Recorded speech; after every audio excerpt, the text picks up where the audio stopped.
In the cradle of the Yellow River, where fertile plains whispered tales of abundance, the Shang Dynasty, c. 1600 to 1046 BCE, emerged as China's first historically documented civilization. Often hailed as a golden age, the Shang Dynasty laid the foundations for Chinese culture, introducing the earliest known writing system, sophisticated bronze craftsmanship, and a complex societal structure. This documentary story explores the rise, achievements, and eventual fall of the Shang, weaving together archaeological evidence, cultural milestones, and the enduring legacy of this ancient civilization.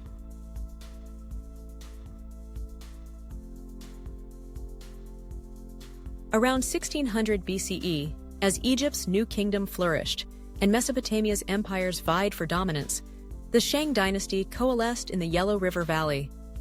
Unlike the semi-mythical Xia dynasty, which lacks definitive archaeological proof, the Shang left tangible traces of its grandeur. The dynasty's capital, Yin, near modern-day Anyang in Henan province, became a bustling hub of power, culture, and innovation. The Shang rulers, claiming divine mandate, established a centralized monarchy that governed through a network of vassal states, marking China's first major dynastic era. The Yellow River, with its life-giving floods and fertile silt, was the cradle of Shang civilization. Agriculture, centered on millet, wheat, and rice, thrived, supporting large urban centers. These settlements, fortified with rammed earth walls, housed artisans, priests, and warriors, reflecting a stratified society where the king, as a divine intermediary, held supreme authority.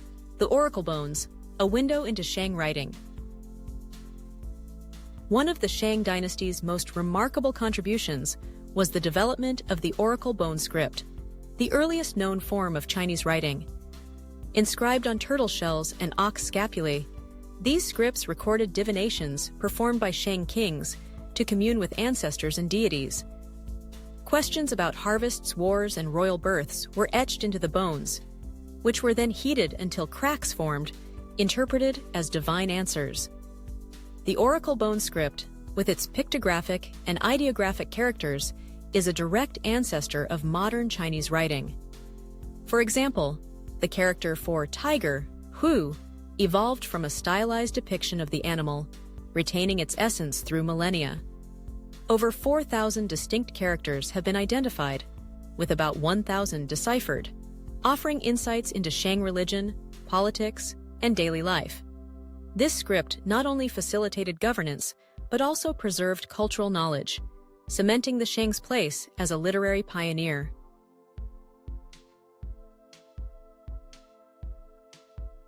The Shang dynasty was a beacon of artistic and technological achievement. Its bronze craftsmanship, used for ritual vessels, weapons, and chariots, remains unparalleled in ancient history. Intricate bronze wares, adorned with Taioti, mythical beast motifs, symbolized power and divine favor. These vessels, often used in ancestor worship, showcased the Shang's mastery of metallurgy, requiring sophisticated casting techniques. Gold, though less common, was also a hallmark of Shang artistry. Excavations at Yin have uncovered gold ornaments, masks, and inlaid weapons, reflecting the dynasty's wealth and aesthetic refinement. These artifacts, found in royal tombs, suggest a society that valued opulence and ritual, with gold symbolizing divine connection and eternal prestige.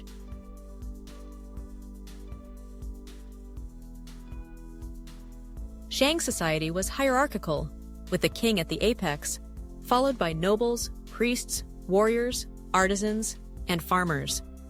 The king, both a political and religious leader, conducted elaborate rituals to honor ancestors, believed to influence the living world. Human and animal sacrifices, often accompanying royal burials, underscored the spiritual intensity of Shang beliefs. The Shang's polytheistic religion centered on Di, the high god, and ancestral spirits. Oracle bone inscriptions reveal a worldview where natural phenomena and human fate were intertwined with divine will. This spiritual framework fostered social cohesion as rituals reinforced the king's authority and the community's shared destiny.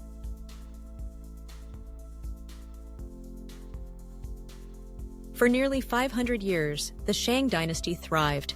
Its stability rooted in agricultural surplus, military prowess, and cultural innovation. However, by the 11th century BCE, cracks began to appear. The last Shang king, Di Xin, also known as King Zhou, is a controversial figure in Chinese history. Early in his reign, Di Xin was a capable leader, expanding Shang influence through military campaigns. Yet historical accounts, particularly from later Zhou dynasty chronicles, paint him as a tyrant corrupted by excess. Di Xin's obsession with his concubine Daji, a woman of legendary beauty, is often cited as a catalyst for his downfall. Chronicles describe Daji as manipulative, encouraging Di Xin's cruelty and decadence, including lavish feasts and brutal punishments.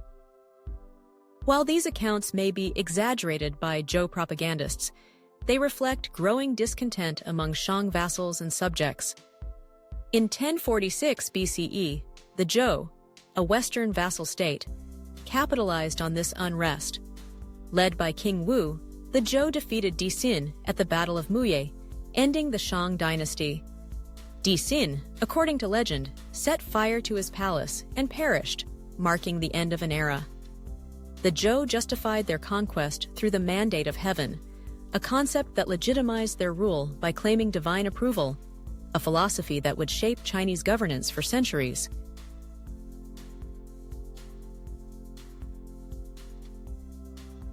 The fall of the Shang ushered in the Zhou dynasty, 1046 to 256 ECE, which inherited and expanded upon Shang achievements. The oracle bone script evolved into more standardized forms, paving the way for classical Chinese literature.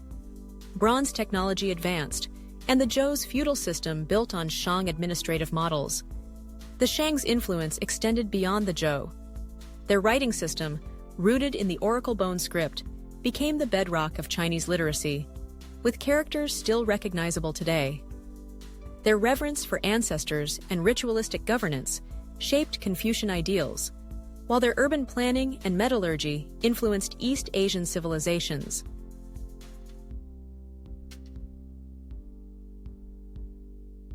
The Shang dynasty's rise coincided with a global flourishing of ancient civilizations. Around 1600 BCE, Egypt's new kingdom was at its zenith, erecting monumental temples like those at Karnak. In Mesopotamia, the Hittites and Assyrians vied for supremacy, while the Indus Valley civilization thrived in South Asia. The Shang, though geographically isolated, shared universal traits of early civilizations: river-based agriculture, urban centers, and complex belief systems.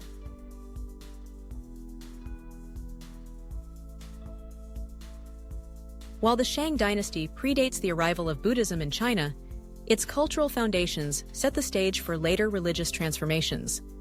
Buddhism, originating in India around the 6th century BCE, reached China via the Silk Road during the Han Dynasty, 206 BCE, 220 CE.